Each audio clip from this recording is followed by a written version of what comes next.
No,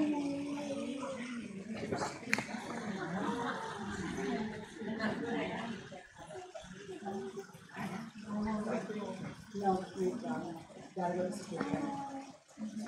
I actually need to see if any of my friends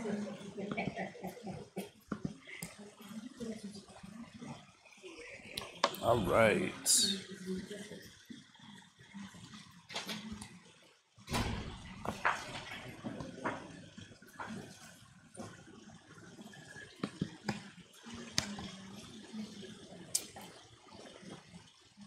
So it is 1 minute after, and how have sessions been going so far? Do we have a couple more minutes for folks to come in, or do you think? There's only one session so far, and it wasn't like a, yeah. You can kind of set the stage. All right, I'll set the stage. So first and foremost, my name is Andre Koen. I want to say so much how appreciative I am of your time and your energy and your selection for this.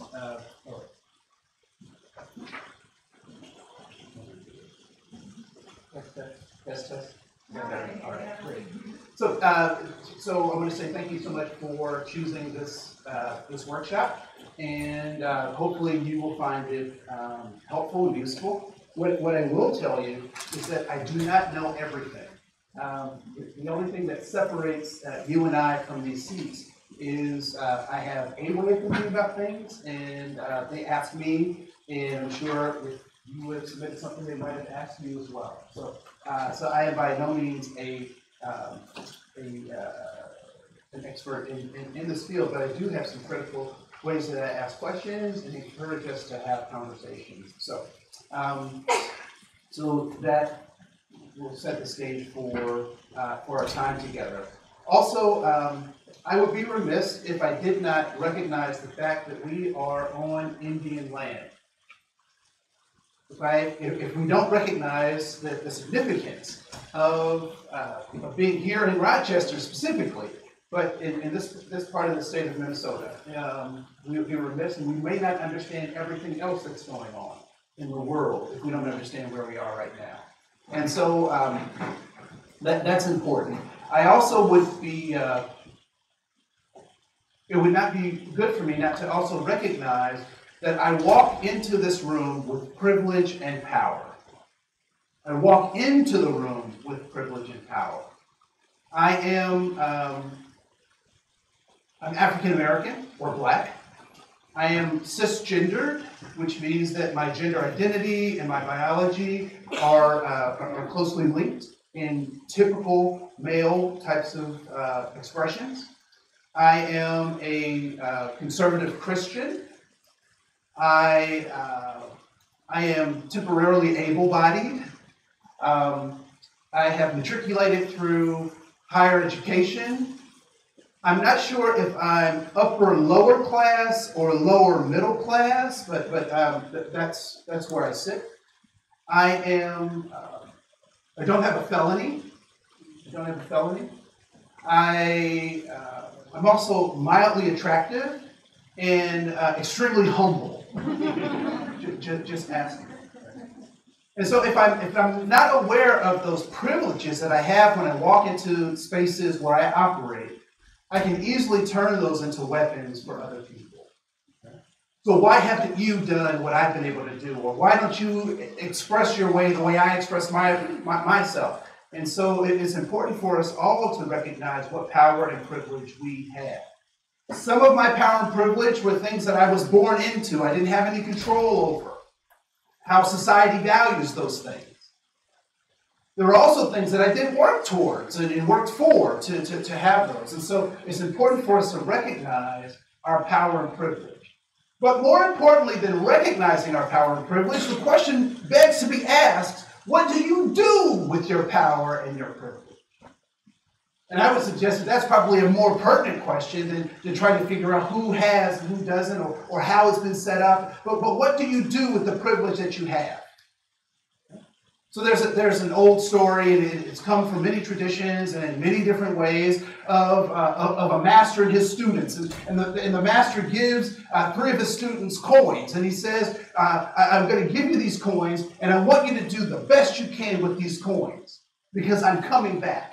And so the master sends them off with these coins. And one of his students goes and he purchases something that is of greater value than the coins that he was given. Another student is able to multiply the coins that he was given.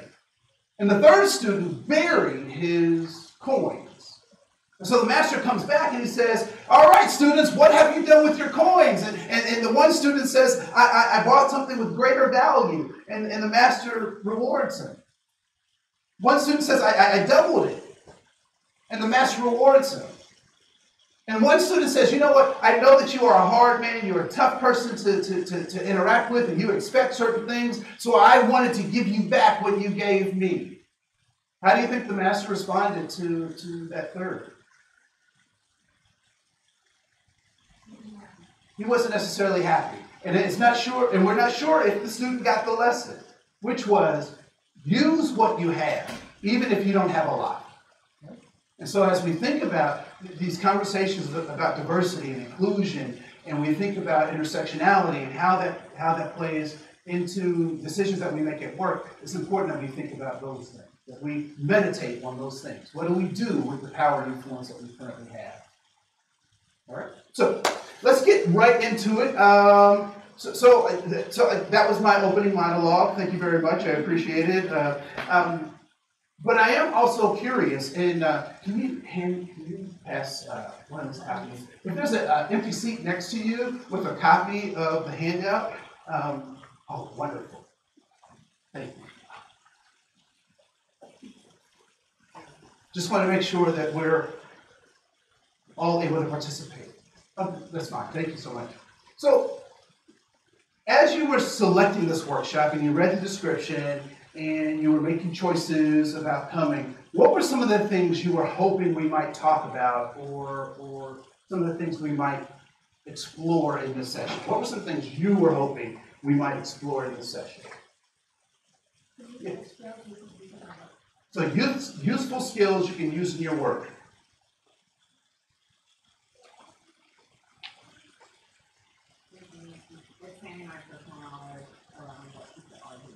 Okay, expanding knowledge about what people are doing. Yes.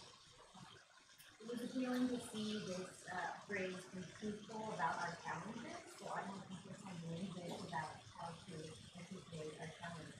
All right, wonderful. How to get buy-in and change from the organization. All right.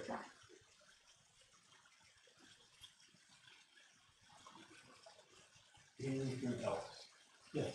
How to make an organization kind of stop focusing on diversity for numbers sake and focus much more on. Okay. But focus on inclusion. All right. Yes. Workplace microaggressions. How to commit them, or no? So microaggressions. Okay. I will get to most of these things. I may not get to all of them. So I appreciate that. Were there any things that people were hoping that we would not talk about? Like if we talk about this one more time, my head will explode. Is there anything? All right, then let's get started with my first question. Donald Trump. Okay, that didn't go over very well. You said you didn't mind talking about anything, but okay. So let's move forward. So if you can take your handout, and what I'd like you to do is to open up your handout. And you'll see that there's one big gray circle and then 4 little circles. What I'd like you to do is to write one thing that you value in one of those little circles. So you'll have 4 things that you value, 1 in each of those circles. 4 things that you value, 1 in each of those circles. So it could be a concept, it could be a person, it could be a place, it could be a thing that you value, 1 thing that you value in each one of those circles.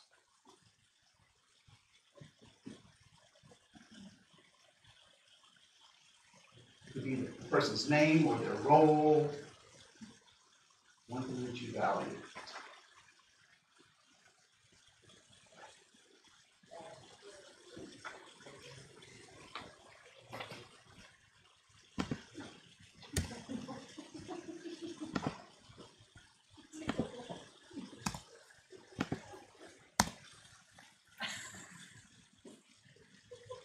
All right, it looks like most people have 3. I'll wait for the 4th one. It can be a simple word association. It doesn't, this is not SAT or I'm not, you know, just simple word association. Whatever pops in your mind, it's something that's of value to you. All right? All right, so let's go to the game. So we're going to play a game. And the game is very simple. What I want you to do is I want you to find people who share similar values to you, whether it's on their paper or not. All right? So I want you to find people who share similar values to you, whether it's on their paper or not. All right?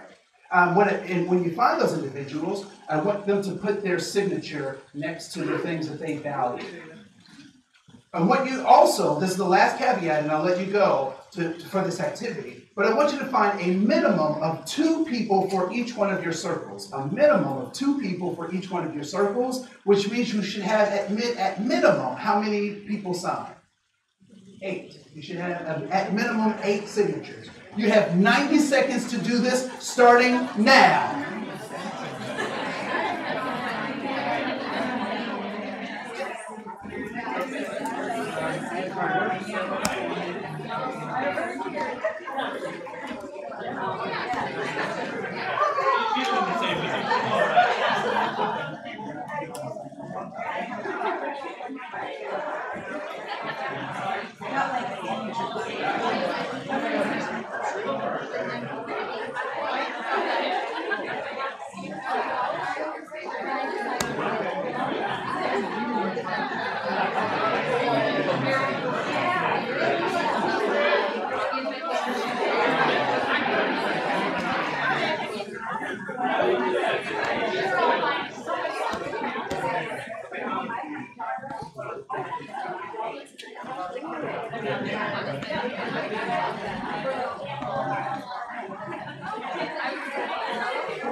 $60 seconds.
$30 seconds.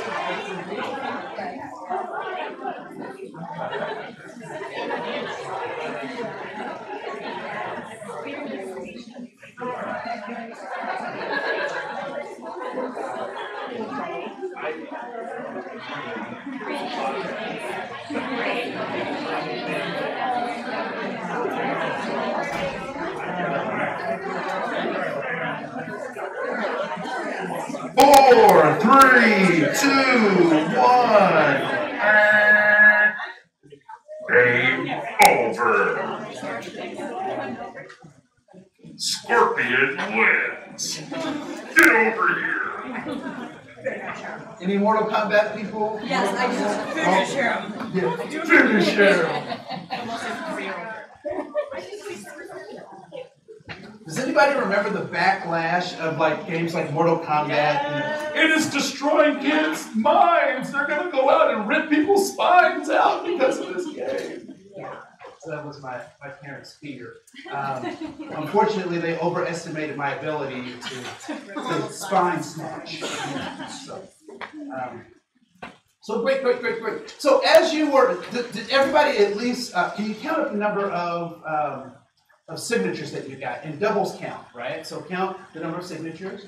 And was there anyone that was at least able to get 4 signatures? Anybody at least able to get 4? All right, cool. Anyone able to get 6 signatures? All right, cool. What about 8? Anybody get 8? Okay, cool. Anybody get over 8? All right, what are some of the numbers? 14, 15. We did some doubles. Okay. I like both of these. Yeah. Doubles count. So I think 15 was the highest number I heard. Is that true? 15? All right. 15, can you raise your hand? All right. Let's give 15 a hand. All right. I love people who mess up the grading curve. It's right.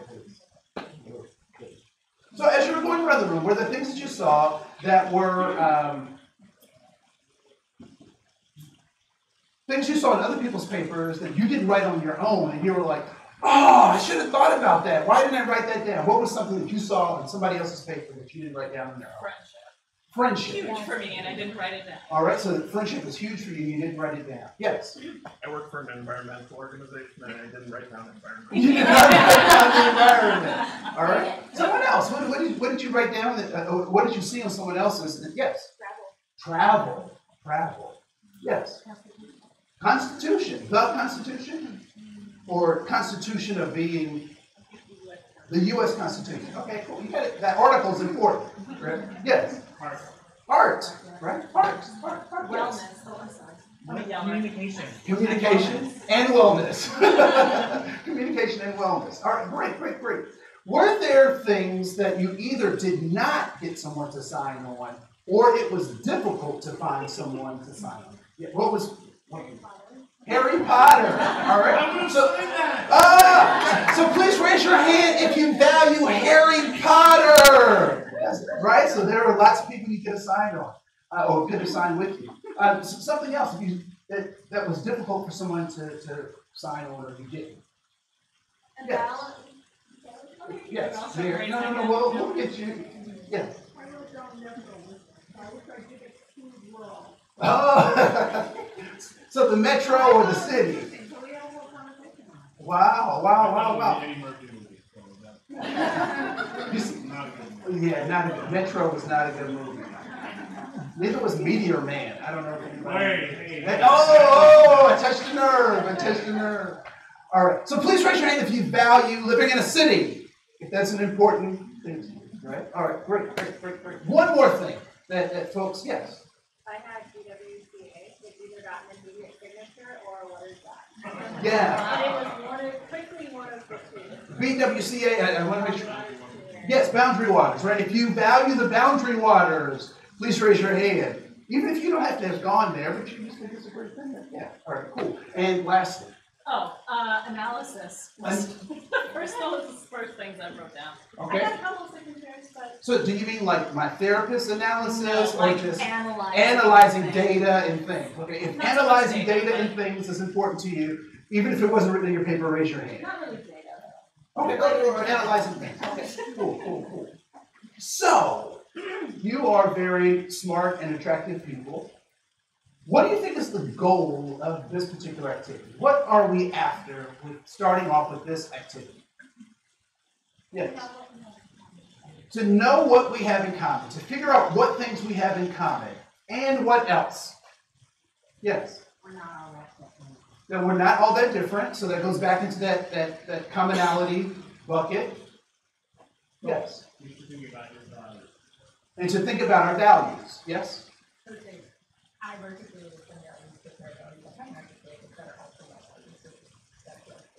So the depth and breadth of our values across our humanity, right? But as much as we are alike, we are also different. We are also different. And so to get to some of the questions that folks have about how do we get this engaged in our organization, how do we get buy-in, how do we tell the truth is that as much as we are alike, we are also different. And so what I would encourage is an expanded definition of diversity to include those two concepts. That diversity is an acknowledgement and recognition of our commonalities and our differences, right?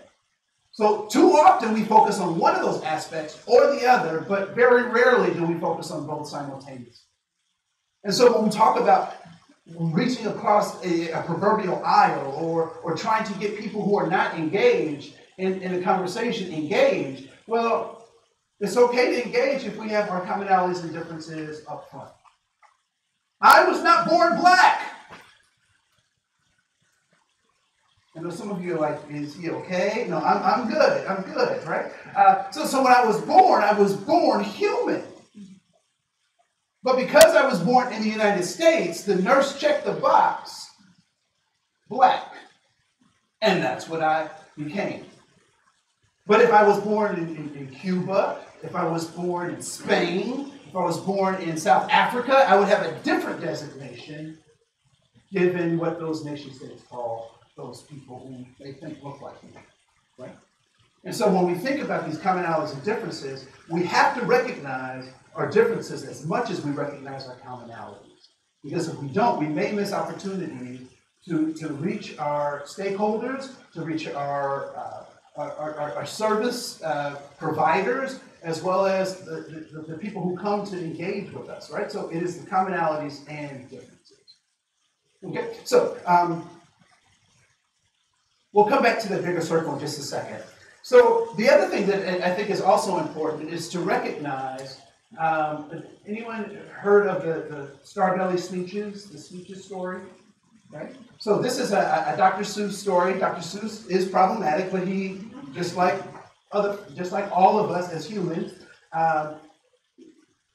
he's done some good stuff too, right? So Dr. Seuss tells the story of the Sneetches. And so there are Sneetches who have stars and Sneetches without stars. And so the ones without stars ridicule the ones with stars. And it flips back and forth, and they go back and forth until a guy called the Onceler comes through and says, I will take your money and make you look however you want to look. And guess what happens when their money runs out?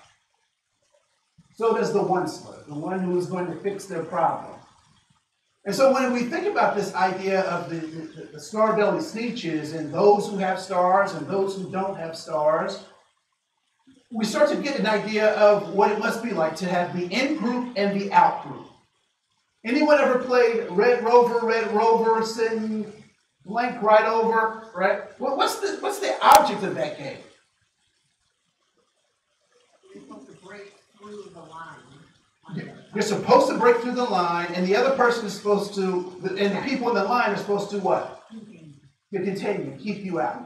Anyone ever played King of the Hill? What's the objective of King of the Hill?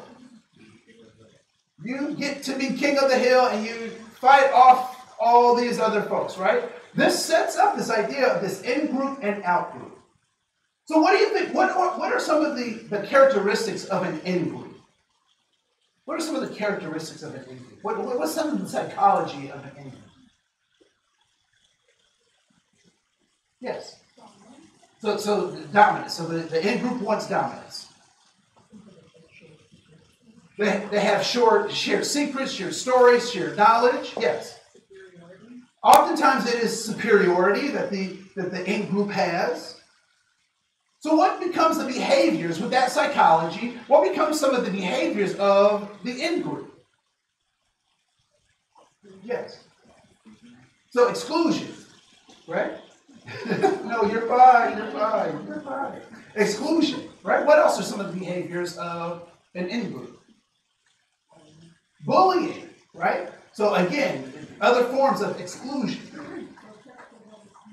It is protective of its members, or those people who have that shared mindset, those same objectives, those shared stories. Yes.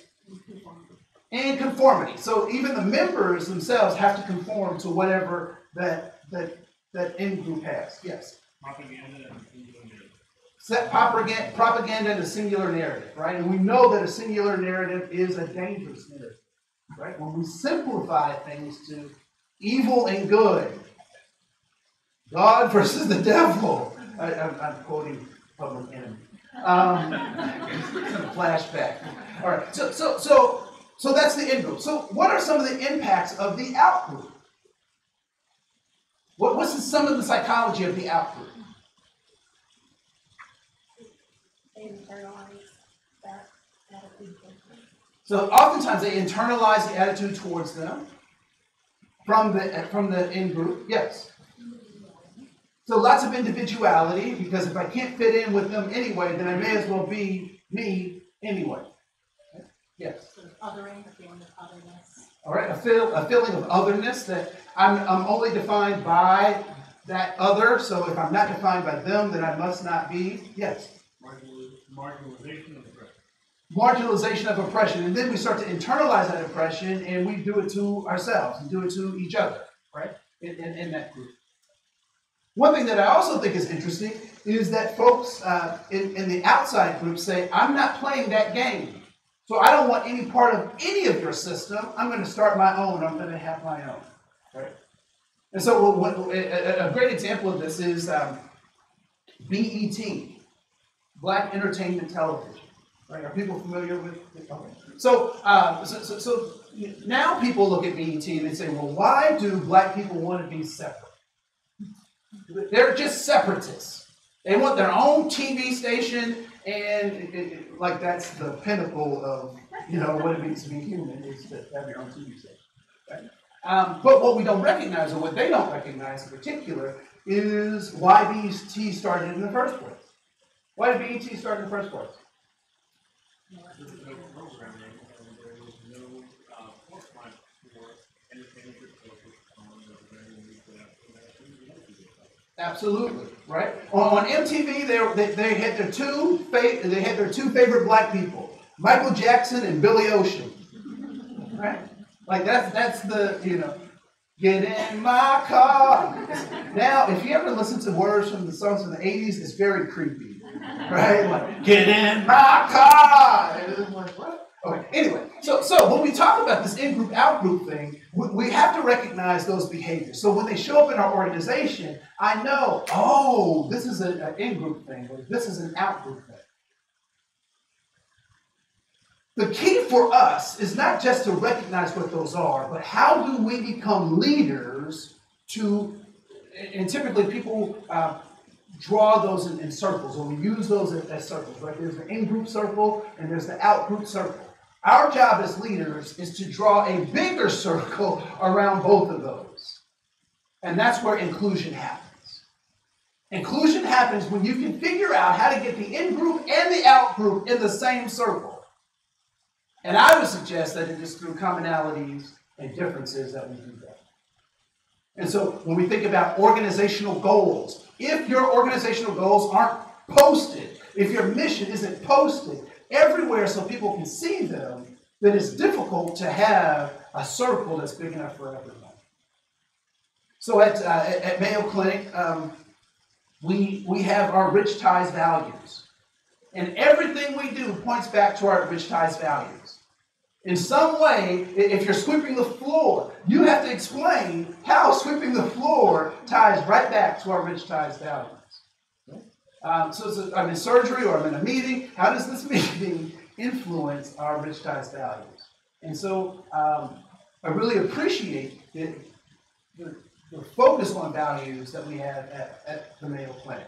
So when we look down at the bottom of that sheet, you'll see shapes and another expression of this idea of commonalities and differences, right? So as much as these shapes are different, they are also similar. They are also similar. So they are different and similar at the same time. So I want to jump a little bit into some more meat into our presentation and really think about this idea of how do we create an inclusive environment. And so one of the things that becomes a barrier, particularly in hiring, is this notion of fit. Has anyone ever heard someone ask the question or make the statement that someone either is a fit or not a fit? Anyone ever? Okay. Ooh. Did anyone get their degree in fit? No. Right? I certainly did not get my degree in fit. So how is that a question, a qualification of employability if it's not something that I can actually achieve? So the question then becomes fit for what? And so we have to look at our context and we have to look at our organization and say, what are we looking for ahead of time so that we know what the fit is? All right? So what I'd like for you to do is spend a little bit of time with your neighbors, about a minute or so, and answer this question about what do people mean by fit? All right? So if you can just get with an elbow partner, write some things down, discuss some things. I'll give you about 2 minutes to do that, starting now. Yeah.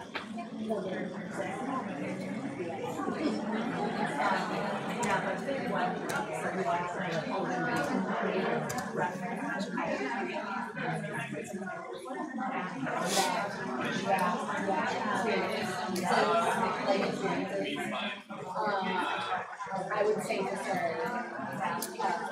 doing more perceived, emotion.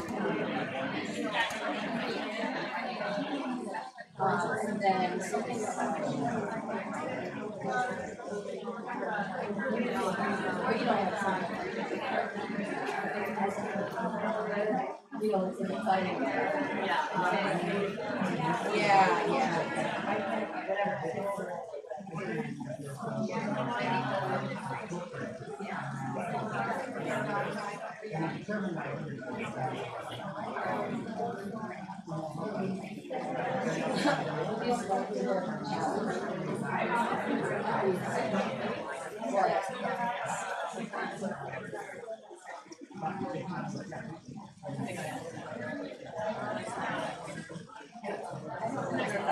Same. I don't know.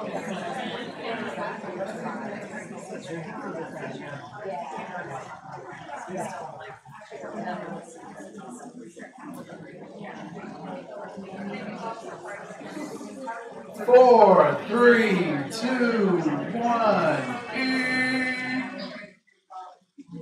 All right, so when you talk about fit, what do people mean when they talk about fit? What are they talking about? Yes. You said a requirement is like, are you someone that they want representing their company, so that's like natural charisma and to even get into the effectiveness. Okay, so are you someone who they would like to physically represent their company? Correct? That could be fit. Yes. Oh, he worked with them for maybe and we are using situations, so he would fit for them to work after 5 o'clock and before the middle of the night. So weekly percentage day would be fit. Is that what they think? All right, so would we fit with them? Would they fit with us, given the culture of the organization? Right? So the demands of the work. What other things? Understanding the mission. Right? Is this a person who can understand the mission and can carry out that mission? Yes. How well do they have the same priorities and styles? If you don't want to include an existing one, really well. Now you separate that. Right? So styles. Do styles mesh, mirror, advance the organizational goals? Yes. Implicit bias. Say more about that.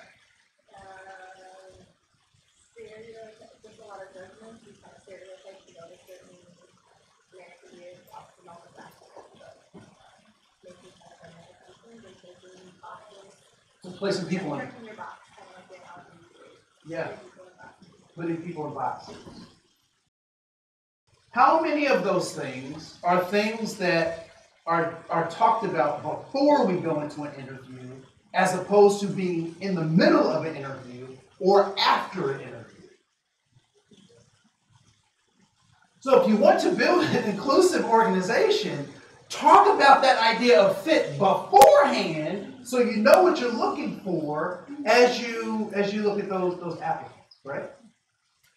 As you look at those applicants. Because if we don't, and even in that process, I want you to know that bias is in that process. But if we certainly don't do that ahead of time, we certainly slip into this unconscious or this implicit bias that now is baked into our process. So what do we need? We need inclusive leaders.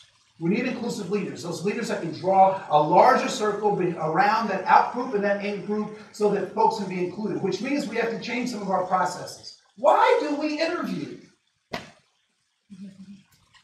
Does anybody know why we interview? Yes. To see if they have the skills needed to do the work. Interesting. That's an interesting point because I hear that a lot as I do these presentations, even in my own organization. Tom Cruise has been a top pilot. He's been an international spy. He's been an astronaut. Is Tom Cruise any of those things? No, but he what? He could act like one. Although right now I think most of his movies is just Tom being Tom. Right? They should just subtitle it Tom Cruise. Right? Is interviewing a skill? Yes. Actually, interview really could be how does it present and how their personality will fit within your culture. Because I do think that skills and all that, somebody, you don't know, they can say that they know how to work QuickBooks, but until you get them in that seat, actually in the software, you don't know. Okay, so you just crossed the line, Yeah. right? Yeah. From interviewing, because nobody's ever asked me to do my QuickBooks stuff in an interview. Anybody else asked to demonstrate, right? Oftentimes we don't do that. Yes. Okay, so great. So as a part of the interview process, that becomes helpful. This other stuff that we're doing is actually about affinity bias playing itself out. How much like this person, how much like me are they? Right? I'm trying to create a mini me here. Right? So why? And I'm not saying don't interview. That's not my point. My point is to ask, why do we interview? Is it to expose our implicit biases? Do I want to hire somebody who is like me? Or am I looking for specific skills that may come in the form that I'm not looking for? So I just bought a Dodge Journey. Anybody have seen Dodge Journeys around? I never heard of the car, right? So I was driving a Land Rover and the engine blew. Now the Land Rover is now dead. It's sitting in my parking, it's sitting in my driveway, dead. I'm not getting it fixed. It's too much money for me to get fixed. But I go to the dealership and I said, he says, what do you want? What are you looking for in a car? And I said, I'm looking for, and now I just heard, so I want the push button start, because my car, none of my cars have ever had the push button start. So I was like, I want the push button start, I want a screen in the car, and all this stuff. And so I give him my list of stuff. He says, I think I can get something for you. And so he writes all the stuff down, and he said, actually, the car we're looking at has a heated steering wheel. And I'm like, a heated steering wheel? And I told him the story about my car, my Land Rover, the engine blowing and whatnot. And so he comes and he brings this car. And I'm looking at this car, and I'm like, what is this? I was like, it's a minivan with doors, right? I'm like, what is this? He said, sir, when you told me what you were looking for, these were all the things. And he said, and I know, and you know, that it's not going to be a Land Rover, right? And so he went down my list, and guess what I said to the man? You're right. It was everything I was asking for, but not in a package I was expecting. And so to this day, I drive that car, right? And so sometimes when we're in these processes, we say we want an inclusive environment, but we're still looking for packages that look like us, stuff that's familiar to us, right? So that's what I would encourage. I'd encourage you to be an inclusive leader, to think about what people mean by fit. And it's about this idea of impact versus intent, right? So impact is, somebody's walking down the hall and I grab them and they're not me. If someone grabs somebody else who's not on the same softball team, we got a problem, right? We got a problem. It's called harassment, sexual harassment. And so if that person says, I was just joking, you can't take a joke, Does that change anything? So their intentions don't matter because we're measuring the impact. However, anybody ever received a macaroni sculpture? Anybody ever given a macaroni sculpture or a piece of artwork that you made in primary school? When that piece of art is given to those adults, where do the adults typically place that? On the refrigerator, the place of honor. That's where all fine artwork goes, on the refrigerator. Why? So everyone can see it. And why is it important that everyone see this? So trying to build self-confidence for the individual, but also we find that to be a high value. Even for a short period of time. I don't know what any of my pictures are. I'm sure my mother threw them all away, right? But we value that. We don't try to put it on eBay. We don't try to put it on Etsy as some fine work of art that we want to make lots of money on, because the intention is what matters. So impact matters when we have no relationship. Intent matters when we are in relationship. When we're in relationship. Right? So I have spinach in my teeth. When we're in relationship, you'll tell me about that. When we're not in a relationship, you just keep walking.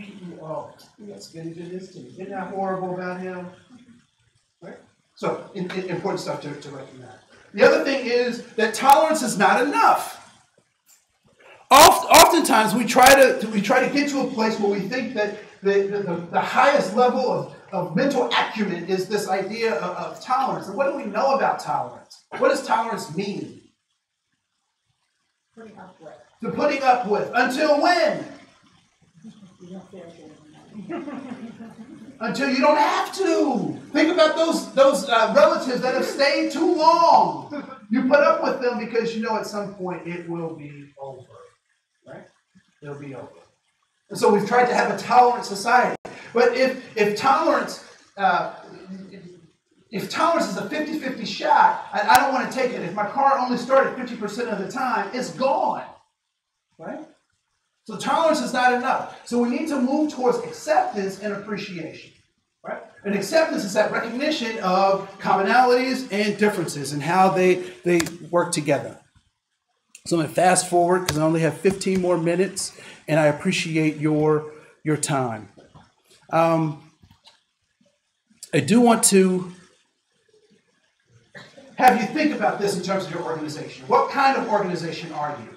Are you an ethnocentric organization or ethno-relative organization? Are you a homogeneous organization? Are you a heterogeneous organization? Are you a monocultural organization or are you an intercultural organization? What kind of organization are you? And so when we start talking about this truth, this is the hard part of telling the truth. What kind of organization are we? I do find it interesting that if a church has 10% white people, it is called a multicultural. If a church has 10% white people, it's called a black church. But if a white church has 10% black people, it's called a multiracial church. Right? Why is that? It is these dichotomies of thinking about whether we're ethnocentric or are we ethno-relative. And you have these in the handout. It's in the downlink. So I won't spend a whole lot of time with you on that. But this is also based on the IDI, the Intercultural Development Inventory. Many of you have seen. I just did some expanded ways of talking about that. So this is a great tool to use to ask about the truth-telling that we need to do in our organizations. What kind of organization are we? And that sets us up for, if you turn to the next page, thinking about how to build inclusive communities. Inclusive organizations.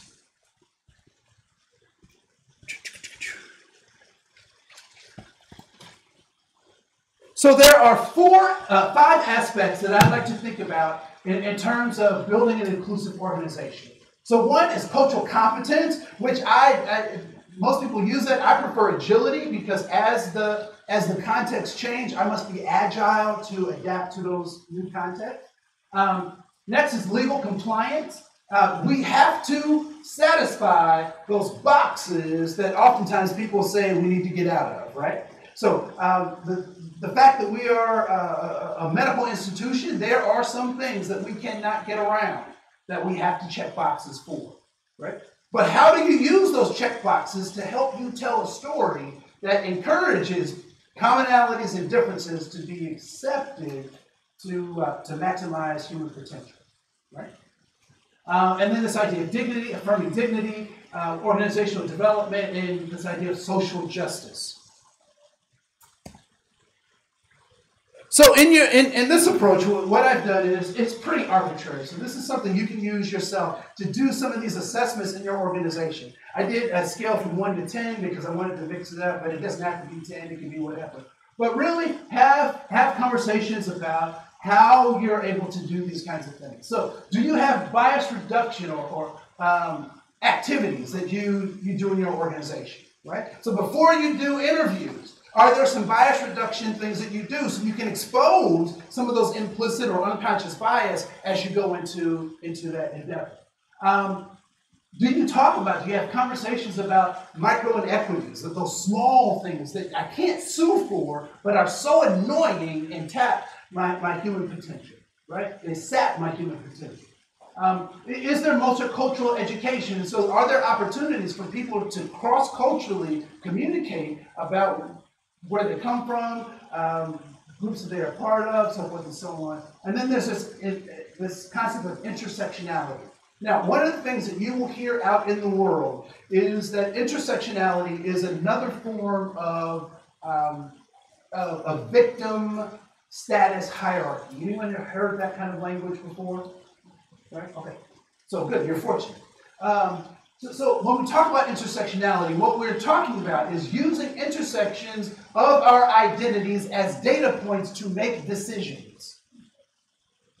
Data points to make decisions. So we're not talking about who has the most disadvantages or who. What we're talking about is the things that are important to recognize about commonalities and differences that we use as data points to move forward, right? So here's an example of even talking about intersectionality. What is tough in terms of pay equity?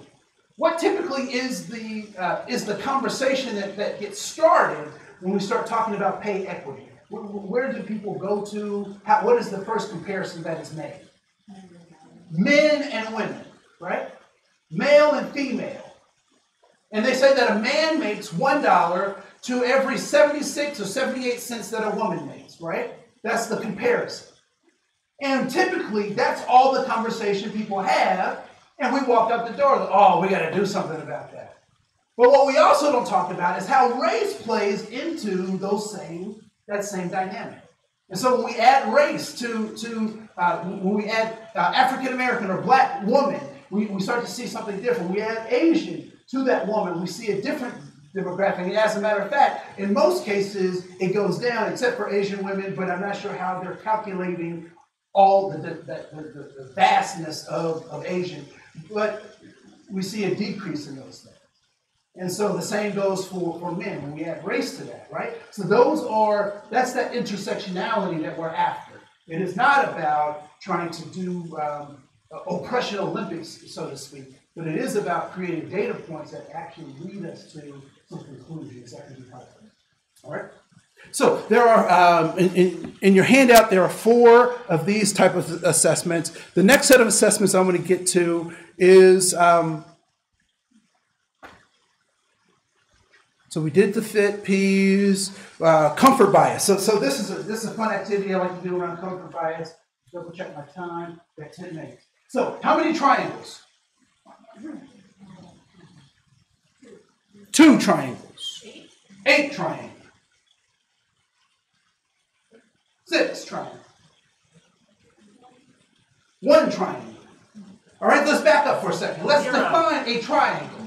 What is a triangle? It has 3 sides.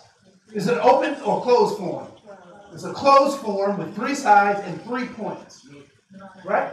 How many triangles? None. There are 3 Pac-Man, but no triangles. Right? So when we go to these interview things, if we're not cognizant, if we don't define these things ahead of time, we'll fall into this kind of trap, right? So there is that. I'm not sure where I spent all my time, but somewhere it just went away, right? So this intersectionality, these are the complexity of our human existences, and we should use those to make data decisions, right? So there are internal factors, external factors. Those kinds of things are in your handouts. You have access to that. So let's get to some of the measures, right? So one of the things that I do is I love the AAEEO stuff. Love it, right? It is so old-fashioned. People go, well, we're well beyond affirmative action. We don't need that. I love it because it is protected under the law. So I can use the law to make my cases as to why we need to do certain things. What I can also do is use it to expand how we talk about the law to include things that are not included in the law, right? So I get to use that. And so having an understanding of, and this is one of those check boxes that we have to recognize. And so I would submit, if you're not at least developing a plan, an affirmative action plan, do so. It's a great exercise for you, right? And there are 3 data points that you'll kind of look at, and it's availability. So who's available in the market? You get that kind of stuff from census data in your market area for whatever skill, whatever thing you're looking for in your organization. And then the other 2 are underutilization and then analysis of the 2, right? So if you're trying to build some kind of case, you can start to do that, particularly when you look at the intersectionality that you have in your organization, the complexity of the folks you have in your organization. So that's important stuff. And here's we won't get into all of that, but we will look at these benchmarks. And these are the last 2 pages in your handout. And I'll leave you with this, right? So if you turn to the page that looks like this, there are 3 things that we're looking for in our organization. So if we want to be effective in our organization, these are the kinds of 3 areas that we need to tell the truth about and develop best practices around. So there's recruitment and retention and development and advancement. Then there's diversity and inclusion, learning and education. That's where all that cultural competence and kumbaya stuff happens in that space. And then lastly, measures, assessment, and research. And this is where we get to tell the story, right? So we measure these things so that we can tell the story. And there are 3 ways that I'm a rule of 3 kind of person. So there are 3 ways that I think about analyzing each of these areas. And that is, are we being proactive? Are we being reactive? Or are we reactive, proactive? And then what is the best practice for that area? And so when you think about how to advance in each of these areas, that's how you should think about working in each of those areas. And you have a set of checklists right in front of you that kind of talks about these best practices, or I don't like to say best practices, but common practices for each of those areas. So what does it mean to be reactive? What does it mean to be reactive? Yes.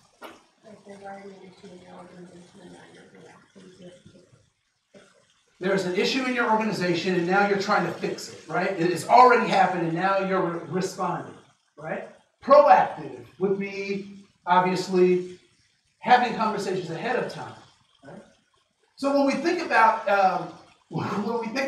recruitment and getting applications, typically in organizations, are we proactive or reactive?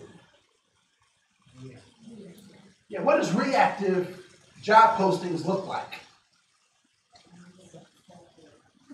So you have an immediate start date. What else? Somebody's already left. Somebody's already left. You post the description on a website somewhere. You wait for an application. That is reactive. What might that process look like if it was proactive? You're actually out there recruiting, you're using your network